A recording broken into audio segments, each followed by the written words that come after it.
하이브리드 3.0 교회 2023년 8월 22일 주일 예배에 함께하는 모든 분을 축복하고 환영합니다.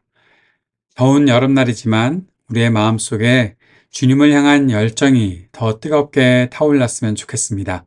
그래서 우리가 사는 우리의 환경이 시원하게 느껴질 정도로 우리 주님을 더 뜨겁게 사랑하는 마음으로 함께 예배하며 주님을 높여드리는 예배자들 될 수 있기를 바랍니다. 시간과 공간을 초월하시는 우리 주님께서 예배하는 우리들을 사랑하시며 오늘도 우리에게 은혜 베풀어 주실 줄을 믿습니다. 이제 말씀과 함께 예배자의 자리로 나아가겠습니다. 시편 63편 1절에서 4절 말씀을 함께 읽겠습니다. 하나님, 주님은 나의 하나님입니다. 내가 주님을 애타게 찾습니다. 물기 없는 땅, 메마르고 황폐한 땅에서 내 영혼이 주님을 찾아 목이 마르고 이 몸도 주님을 애타게 그리워합니다. 내가 성소에서 주님을 뵙고 주님의 권능과 주님의 영광을 봅니다.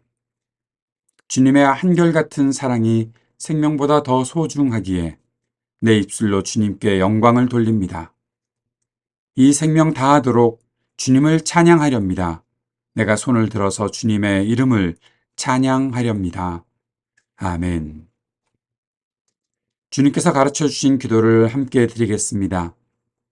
하늘에 계신 우리 아버지여, 이름이 거룩히 여김을 받으시오며 나라가 임하시오며 뜻이 하늘에서 이루어진 것 같이 땅에서도 이루어지이다.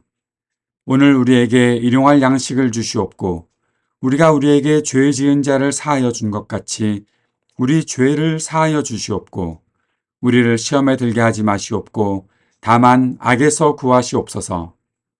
나라와 권세와 영광이 아버지께 영원히 있사옵나이다. 아멘. 주는 나의 힘이요, 주는 나의 힘이요, 주는 나의 힘이요, 영원히 주를 의지하리. 주는 나의 힘이요, 주는 나의 힘이요, 주는 나의 힘이요, 영원히 주를 의지하리. 영원히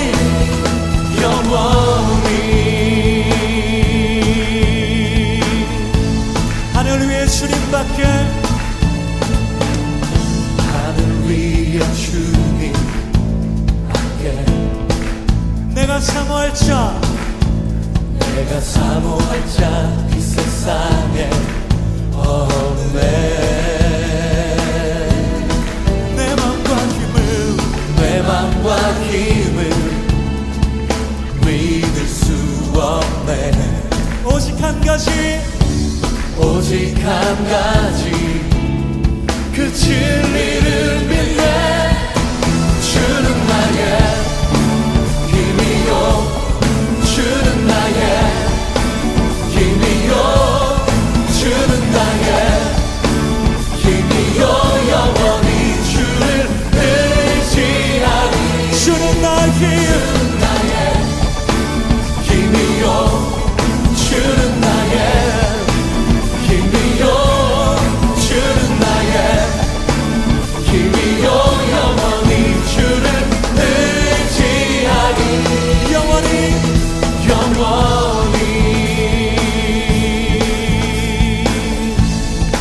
다시 한번 고백합시다. 하늘 위에 주님밖에, 하늘 위에 주님밖에 내가 사모할 자, 내가 사모할 자 이 세상에 없네. 전혀 없네. 내 맘과 힘을 믿을 수 없네. 오직 한 가지, 오직 한 가지, 그 진리를 믿네. 주는 나의 힘이요, 주는 나의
힘이요 주는 나의 힘이요 영원히 주를 의지하리 주는 나의 힘이요 주는 나의 힘이요 주는 나의 힘이요 영원히 주를 의지하리 주는 나의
오늘의 말씀은 시편 71편 1절에서 28절까지의 말씀입니다. 좀 긴 본문이지만 우리 정성을 다해 함께 읽도록 하겠습니다. 하나님은 마음이 정직한 사람과 마음이 정결한 사람에게 선을 베푸시는 분이건만 나는 그 확신을 잃고 넘어질 뻔했구나. 그 믿음을 버리고 미끄러질 뻔했구나. 그것은 내가 거만한 자를 시샘하고 악인들이 누리는 평안을 부러워했기 때문이다. 그들은 죽을 때에도 고통이 없으며 몸은 멀쩡하고 윤기까지 흐른다.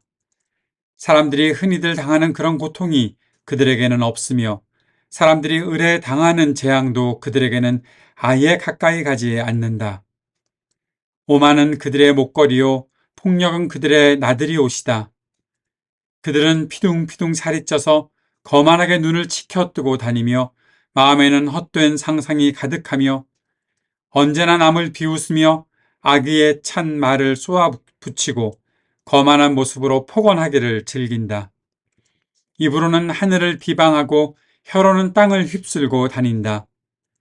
하나님의 백성마저도 그들에게 홀려서 물을 들이키듯 그들이 하는 말을 그대로 받아들여 덩달아 말한다. 하나님인들 어떻게 할 수 있으랴? 가장 높으신 분이라고 무엇이든 다 할 수가 있으랴? 하고 말한다. 그런데 놀랍게도 그들은 모두가 악인인데도 신세가 언제나 편하고 재산은 늘어만 가는구나.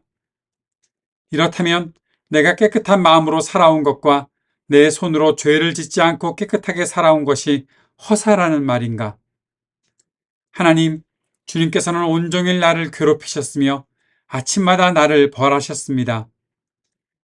나도 그들처럼 살아야지 하고 말했다면 나는 주님의 자녀들을 배신하는 일을 하였을 것입니다. 내가 이 얽힌 문제를 풀어보려고 깊이 생각해 보았으나 그것은 내가 풀기에는 너무나 어려운 문제였습니다. 그러나 마침내 하나님의 성소에 들어가서야 악한 자들의 종말이 어떻게 되리라는 것을 깨닫게 되었습니다. 주님께서 그들을 미끄러운 곳에 세우시며 거기에서 넘어져서 멸망에 이르게 하십니다. 그들이 갑자기 놀라운 일을 당하고 공포에 떨면서 자취를 감추며 마침내 끝장을 맞이합니다. 아침이 되어서 일어나면 악몽이 다 사라져 없어지듯이 주님께서 깨어나실 때에 그들은 한낱 꿈처럼 자취도 없이 사라집니다. 나의 가슴이 쓰리고 심장이 찔린 듯 아파도 나는 우둔하여 아무것도 몰랐습니다. 나는 다만 주님 앞에 있는 한 마리 짐승이었습니다. 그러나 나는 늘 주님과 함께 있으므로 주님께서 내 오른손을 붙잡아 주십니다. 주님의 교훈으로 나를 인도해 주시고 마침내 나를 주님의 영광에 참여시켜 주실 줄을 믿습니다. 내가 주님과 함께하니 하늘로 가더라도 내게 주님밖에 누가 더 있겠습니까? 땅에서라도 내가 무엇을 더 바라겠습니까? 내 몸과 마음이 다시 들어가도 하나님은 언제나 내 마음의 든든한 반석이시요 내가 받을 몫의 전부이십니다. 주님을 멀리하는 사람은 망할 것입니다. 주님 앞에서 정죄를 벌이는 사람은 주님께서 멸하실 것입니다.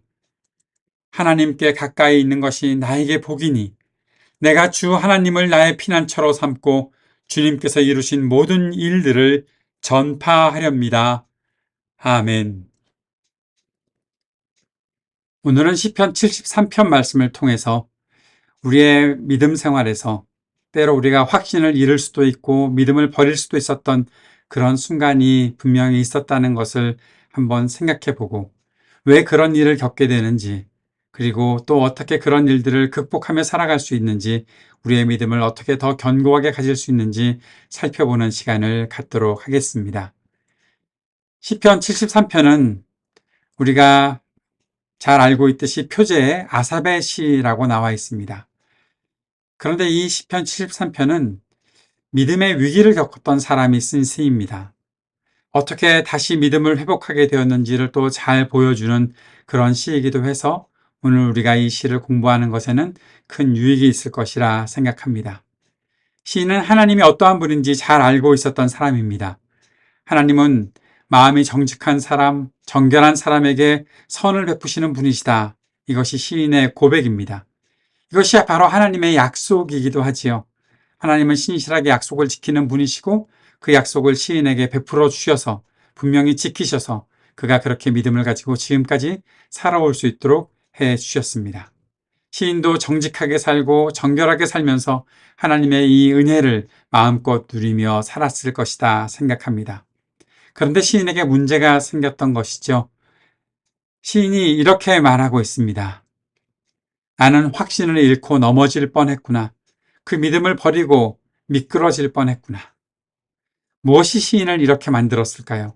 무엇이 시인의 그 견고한 확신을 또 그 견고한 믿음을 이렇게 다 상실하게 만들어 버릴 뻔한 그런 일들을 만들었을까요? 시인은 분명히 하나님에 대한 확신을 이야기했었습니다. 그리고 하나님에 대한 믿음을 이야기했었습니다. 그런데 그것을 잃어버릴 뻔했다라고 말합니다. 왜? 무엇이 그를 그렇게 만들었을까? 오늘 읽었던 본문 3절에서 12절까지 그 내용이 쭉 나타나 있습니다.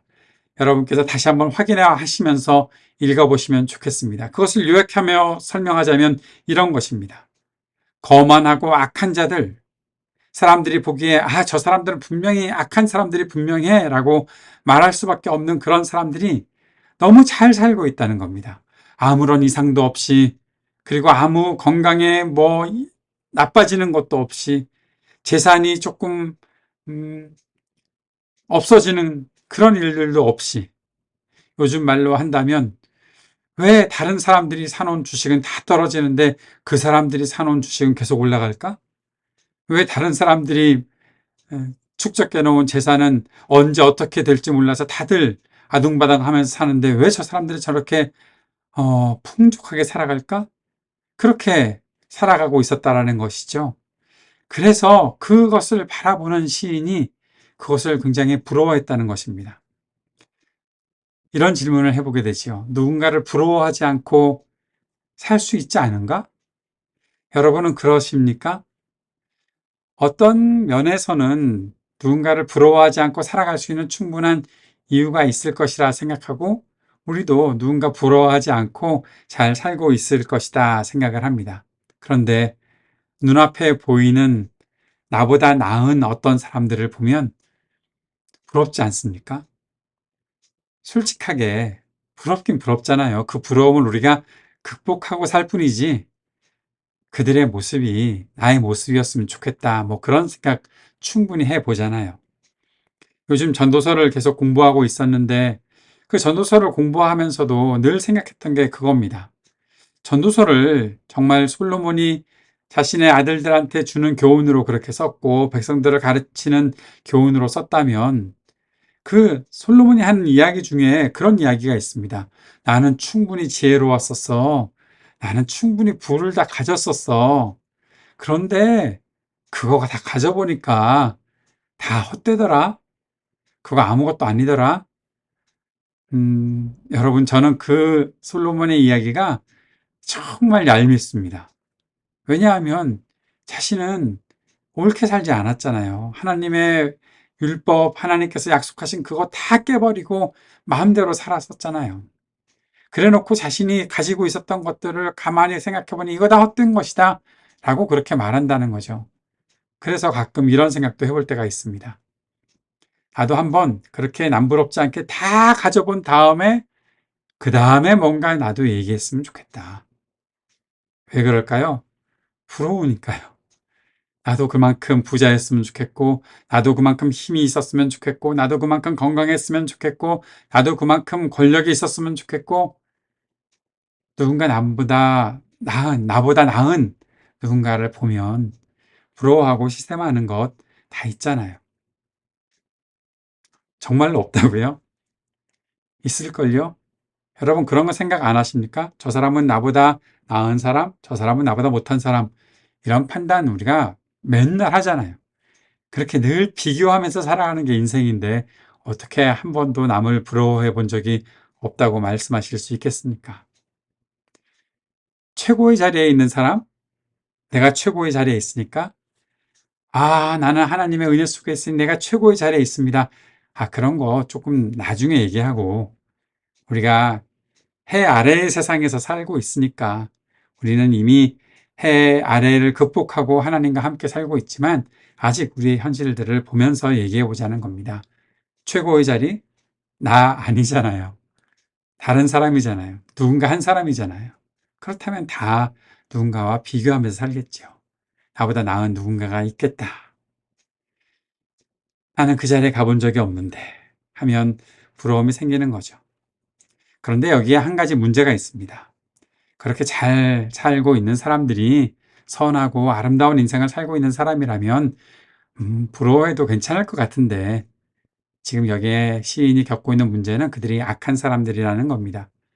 하나님은 분명히 악한 사람들에게 심판하신다고 하셨는데 악한 사람들은 분명히 망할 것이라고 하셨는데 지금 악한 사람들이 잘 살고 있다는 거예요. 기름기가 줄줄 흐르고 먹는 것도 부족함이 없고 그들이 갖고 있는 권력으로 모든 일들을 다 행하는 것 같고 돈은 점점 더 많아지는 것 같고 거기에 더 충격적인 모습이 하나 더 드러나지요. 그것은 10절, 11절에 나타나 있는데 하나님의 백성마저도 그들에게 홀려서 물을 들이키듯 그들이 하는 말을 그대로 받아들여 덩달아 말한다. 하나님은 어떻게 할 수 있으랴? 가장 높으신 분이라고 무엇이든 다 할 수가 있으랴? 하고 그렇게 말한다. 그 말을 다 받아들이고 있다는 거예요. 하나님의 백성들이. 오래전에 섬겼던 교회에서 어떤 분이 장로가 되고 나서 안수 집사들을 불러 모아놓고 나처럼 해야 너희 장로 될 수 있다라고 가르치는 장면을 제가 목격했던 적이 있습니다. 그런데 그걸 듣는 사람들이 그 말들을 그대로 오늘 이 10절에 나오는 대로 홀려서 물을 들이키듯 그 말을 그대로 받아들이고 말한다는 거예요. 그렇게 하면 나도 장로가 될 수 있겠지. 그렇게 하면 나도 뭔가 할 수 있겠지. 하나님 의지하고 사는 것, 그건 나중에 이야기고, 뭐 그렇게 얘기하면서 하나님이 어떻게 할 수 있으랴. 가장 높으신 분이라고 무엇이든 다 할 수 있으랴. 그들이 꾸며내는 그러한 술수들, 괴휼들, 그러한 것들. 악한 사람들 아닙니까? 장로가 되었다고 하더라도 그렇게 자기의 세력들을 모으는 것이 교회에 있다면 그거 악한 거 아닙니까? 지금 이 세상에서도 마찬가지입니다. 줄 세워주고 그 줄에 서서 다 자기 편들로 다 모든 것들을 꾸려가는 그러한 모습들을 보면서 나도 저 줄에 서야지. 이전에 그러지 않았던 사람들이 결국 그 줄에 서서 가고 있는 모습들을 보고 있으면 시인과 같은 마음 들지 않을 수가 없겠지요. 악인의 형통을 보면서 시인이 정말 힘들어하고 그것보다 더 놀랐던 일은 하나님의 백성이라는 사람들이 그 악인들의 말을 그대로 받아들이고 살아가고 있다는 겁니다. 우리는 어떨까요? 비슷한 모습이 있지 않을까요? 겉으로는 아닌 것처럼 보이지만 혹시 그들이 무슨 말을 하는가 귀 기울여 보고 그러면서 부러워하고 시샘하고 그것을 넘어서 결국 그들의 말을 똑같이 듣고 그들과 똑같이 행하고 있다면 그러다가 불신하면서 하나님에 대해서도 똑같이 이야기하고 있다면 시인이 하고 있는 이 한탄의 모습이 우리들에게도 그대로 나올 수 있지 않겠나라는 생각을 합니다. 시인이 고민에 빠졌습니다. 13절에서 이렇게 말하지요. 이렇다면 내가 깨끗한 마음으로 살아온 것과 내 손으로 죄를 짓지 않고 깨끗하게 살아온 것이 허사라는 말인가? 나 그동안에 깨끗하게 살아왔는데 하나님 말씀 지키려고 그래서 하나님의 복을 누리려고 이렇게 살아왔는데 저 사람들 저렇게 잘 되고 하나님의 백성들이라는 사람까지도 똑같이 그렇게 살아가고 있는 것들을 보니까 내가 살아온 거 이거 다 허사가 아닐까? 그런데 여기에 한 가지 우리가 꼭 짚고 넘어가야 될 것이 있습니다. 시인이 봤던 것이 있었어요. 뭔가 하면 12절에 그런데 놀랍게도 그들은 모두가 악인인데도 신세가 언제나 편하고 재산은 늘어만 가는구나. 시인이 보고서 내가 이거 다 허사가 아닌가라고 생각했을 때 결정적으로 보았던 것이 여기에 나오는 언제나 편하고 재산은 늘어만 간다라는 그 말이었다는 거죠. 시인이 본 것은 바로 그들의 부의 축적이었습니다. 편안하게 살고 그 편안함을 유지하기 위한 재산이 늘어만 가고 있었던 모습을 보면서 시인이 야, 나 지금까지 살아온 거 다 허사가 아니야? 라고 생각했던 것입니다. 그래서 시인은 그렇게도 말했습니다. 하나님이 나를 괴롭히신다. 이 말은 그만큼 자신이 고민에 빠졌다라는 거죠. 깊은 고민을 하고 있었던 것입니다. 그런데 그 고민이 그냥 풀어지는 것이 아니잖아요. 깊이 고민한다고, 동굴 속에 들어가서 그것을 고민한다고 그것이 풀리겠습니까? 그런데 그것을 풀어주신 하나님의 은혜가 있었죠. 하나님께서 그에게 은혜를 베푸십니다. 무슨 은혜입니까? 시인을 성소로 불러 들이시고 그 속에서 하나님께서 보여주실 것이 있다. 그것을 보여주셨던 것입니다. 17절의 말씀을 같이 읽어봅시다. 그러나 마침내 하나님의 성소에 들어가서야 악한 자들의 종말이 어떻게 되리라는 것을 깨닫게 되었습니다. 하나님의 성소에 들어가게 되어서 본 것이 있습니다. 악한 자들의 종말입니다. 시인은 악한 자들의 부의 축적을 보았었지요. 그것 때문에 굉장히 깊은 고민에 빠졌는데 지금은 그들의 종말을 보게 되면서 하나님께서 무슨 일을 하고 계시는지 분명히 알 수 있었던 것입니다. 하나님께서 그들의 종말, 악한 자들의 종말을 보여주셨던 것이죠. 하나님의 성소에서 하나님께서 무슨 일을 하고 계시는지 분명히 보여주셨던 것을 알 수 있습니다. 시인은 악한 자들을 시샘했던 자신이 나는 우둔한 짐승 한 마리와도 같다라고 그렇게 말하지요. 22절에 나는 우둔하여 아무것도 몰랐습니다. 나는 다만 주님 앞에 있는 한 마리 짐승이었습니다. 왜 짐승이라고 말합니까? 그저 좋은 것 있으면 따라다니니까요. 그것에 대해서 어떤 의미가 있는지 그 후에 무슨 일이 있을지 전혀 모르고 그저 좋은 것만 보고 냄새 맡고 그것만 따라다니고 있었으니까요. 이렇게 살아가고 있었던 시인, 그렇게 고백할 수밖에 없었던 시인이 하나님의 은혜를 누리게 되었던 것이죠. 그런데 갑자기 누린 것이 아닙니다. 예전에도 한번 그런 말씀을 드렸던 적이 있습니다. 시인은 다윗을 비롯한 이 시편의 시인들은 어느 순간 갑자기 주님의 은혜를 받은 사람들이 아니라 매일 날마다 매 순간 하나님의 은혜를 누리고 살았던 사람들입니다. 그들이 고민하고 있었던 때에도 하나님과 함께 있었기에 그들은 하나님의 은혜를 누렸던 사람입니다. 그렇기에 하나님께서 어떤 일을 하실지 깊이 생각하고 또 고민도 해보고 그 속에서 깨달음을 얻으며 주님 앞에서 자신의 믿음을 새롭게 할 수 있는 기회가 계속 열렸던 것이죠. 23절에서 분명히 그 사실을 고백하고 있습니다. 그러나 나는 늘 주님과 함께 있으므로 주님께서 내 오른손을 붙잡아 주십니다. 늘 주님과 함께 있으므로. 사랑하는 여러분, 이 말씀 속에 깊은 의미가 또 정확한 해결의 열쇠가 있는 것입니다. 하나님께서 나와 늘 함께 계십니다. 나 오늘 굉장히 큰 의심이 들었었고요. 내 확신이고 믿음이고 다 잃어버릴 뻔했습니다. 그러나 나는 그래도 주님과 함께 있습니다. 그 모든 고민들을 주님 앞에 털어놓고 있습니다. 그래서 주님께서 내 오른손을 붙잡아 주시는 그 은혜를 내가 누릴 수 있는 것입니다. 그렇게 시인은 소망도 말할 수 있는 것이죠. 24절에 시인의 소망이 나옵니다. 주님의 교훈으로 나를 인도해 주시고 마침내 나를 주님의 영광에 참여시켜 주실 줄 믿습니다. 하나님의 성소에서 내가 악인들의 종말을 본 것처럼 이제 나는 주님의 영광에 참여하게 되는 일들을 하나님께서 나에게 베풀어 주실 줄 믿습니다. 이것이 나의 소망입니다. 그 앞에 주님의 교훈으로 나를 인도해 주시고 내가 참 어려울 때도 있습니다. 주님, 내 인생에 그러한 때가 있다는 거 분명히 아시죠? 그러나 그때에도 매 순간 나를 말씀으로 가르쳐 주시고 말씀으로 나를 인도해 주십시오. 그 고백을 할 수 있는 것이 우리들이 되어야 한다는 것이죠. 말씀을 사모하고 주님의 영광을 더 깊이 사모합니다. 그 고백이 우리 가운데 있어야 한다는 것입니다.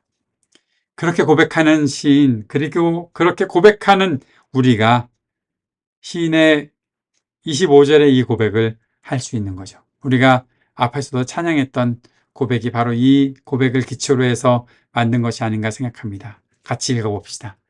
내가 주님과 함께하니 하늘로 가더라도 내게 주님밖에 누가 더 있겠습니까? 땅에서라도 내가 무엇을 더 바라겠습니까? 하늘로 가도 주님밖에 없습니다. 땅에서도 내가 주님만 바랍니다. 다른 것 바라지 않습니다. 라고 고백하는 것이죠. 이 고백이 저와 여러분에게 분명히 나타나게 될 수 있기를 바랍니다. 이렇게 살기 위해, 이 복을 누리기 위해 우리에게 필요한 것이 세 가지가 있습니다. 오늘 말씀을 통해서 정리해 본 세 가지 여러분과 나누고 말씀을 정리하고자 합니다. 첫째, 하나님께서 보여주시는 것을 보아야 한다는 겁니다. 세상에서 수많은 것들을 보고 살지 모릅니다. 보겠지요. 보이는데 어떻게 안 보겠습니까? 그런데 하나님께서 보여주시는 것을 분명히 볼 수 있는 저와 여러분이 될 수 있기를 바랍니다. 무엇을 보여주실지 각자 다 다르겠지만 야, 이것은 나에게 하나님께서 보여주신 거야 라고 분명히 말할 수 있는 그것을 볼 수 있는 믿음의 눈이 열리길 바랍니다. 둘째, 하나님의 말씀이 지금도 일한다는 것을 경험해야 합니다. 말씀은요, 살아 역사하는 능력의 말씀입니다. 검처럼 우리의 모든 것들을 새롭게 하고 잘못되고 나쁜 것들을 다 잘라내는 그러한 말씀의 역사가 우리 가운데 있다는 사실을 꼭 기억할 수 있기를 바랍니다. 그래서 말씀을 더 깊이 사모하는 우리의 삶이 될 수 있기를 바랍니다. 셋째는 하나님의 성소에서 보는 그 영광을 더욱더 사모해야 한다는 것이죠. 예배에서 그 영광을 우리가 볼 수 있을 것입니다. 우리가 참여하는 모든 예배에서 그 영광을 보게 될 것입니다. 그런데 그 예배로 끝나지 말고 그 영광을 더 깊이 사모하며 그 영광이 나의 모든 삶의 자리에 임하기를 더 사모할 수 있는 저와 여러분이 될 수 있었으면 좋겠습니다. 사랑하는 여러분, 한 주간 우리가 또 살아가면서 어떤 일 때문에 우리가 또 마음 아파하고 또 무슨 고민에 빠질지 모르겠습니다. 참 마음 아픈 일들이 많이 있는 현실을 우리가 살아가고 있으니까요.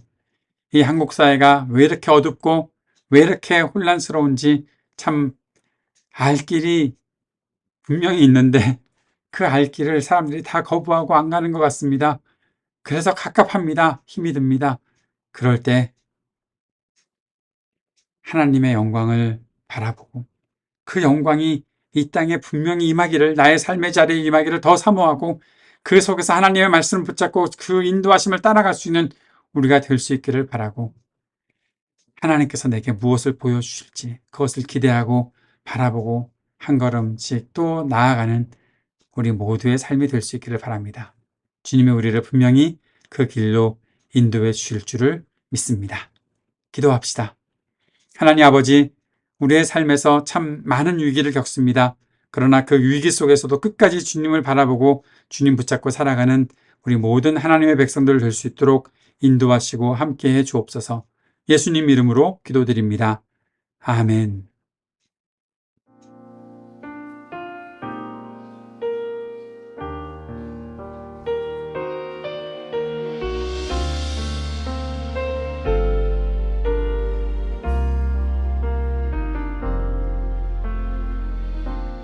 한계가 날 가리워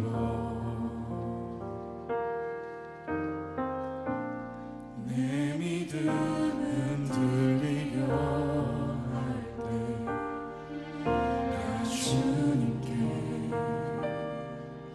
나아가네. 주님은 산 같아서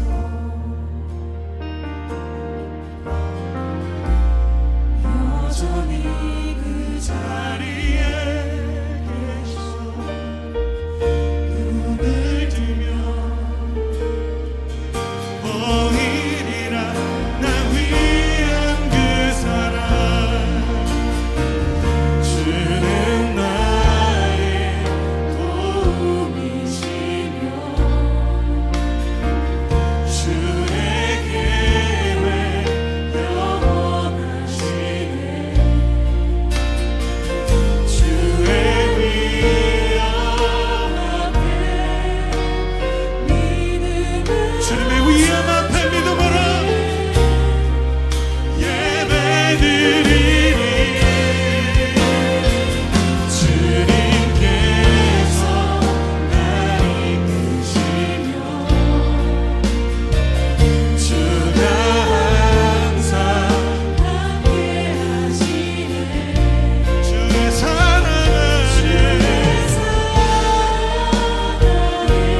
우리가 오늘 말씀에서 들었던 것처럼 참 위기의 때를 살고 있다고 하더라도 끝까지 우리와 동행하시는 우리 주님께서 우리에게 내려주실 그 복을 믿고 함께 격려하고 함께 위로하며 또 한 걸음 걸어 나갈 수 있는 저와 여러분이 될 수 있었으면 좋겠습니다.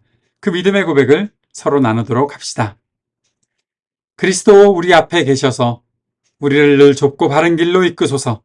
그리스도 우리 곁에 계셔서 우리 손을 붙드시고 용기를 주소서. 그리스도 우리 아래에 계셔서 우리가 넘어질 때 받으시며 희망 잃지 않게 하소서. 그리스도 우리 위에 계셔서 우리 일상의 모든 순간을 거룩하게 하소서.